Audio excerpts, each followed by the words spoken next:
tyranny.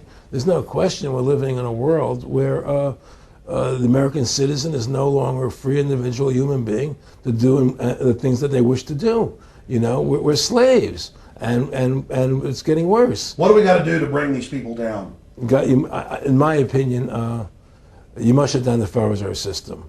And I think that there has to be an uprising. There has to be an uprising. People have to stand up. I can't do it alone. You can't do it alone, Alex. And we need to get a majority of people, not a majority of people, but was 5% won the war against the British, a highly motivated group. But I agree, people have got to get angry first.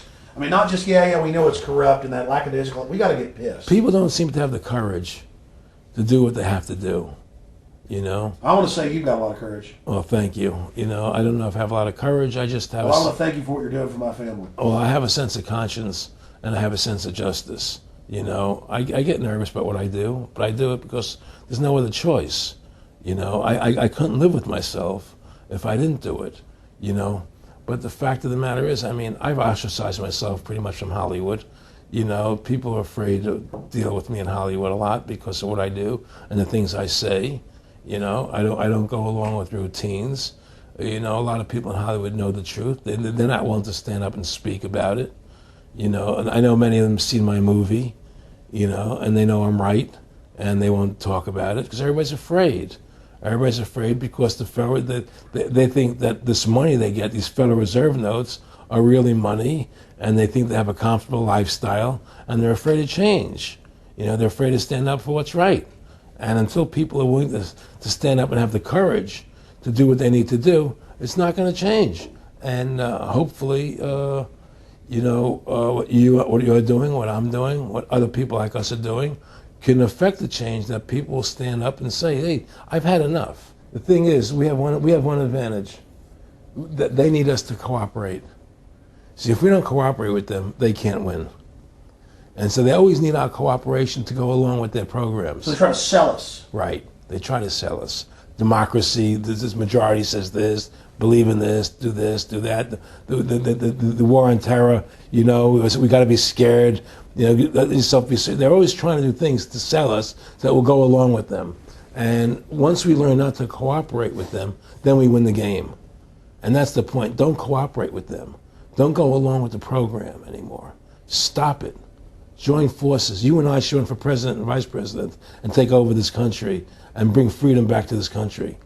You know, that's what it's like. Two people like you and I, statesmen who believe in freedom, who believe in Thomas Jefferson and the Constitution and the founding fathers to make this country whole again.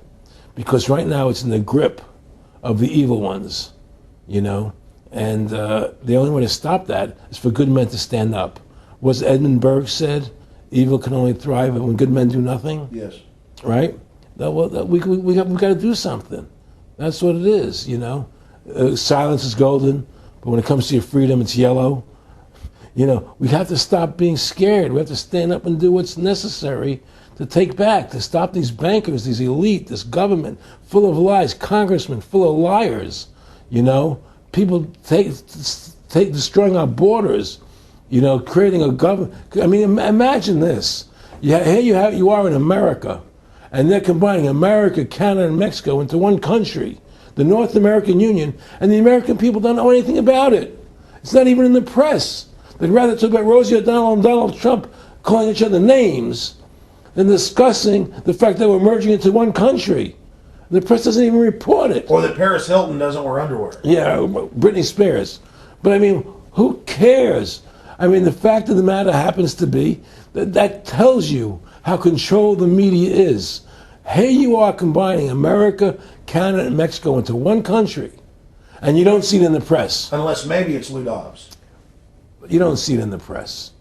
You just don't see it. It should be the top story everywhere. Everywhere, and not a word about it, really. Why? That tells you, there's the evidence that it's controlled. They don't want the American people to know what's going on. That's why they don't protect our borders. That's why we're losing our Constitution, the very document that secures our freedom.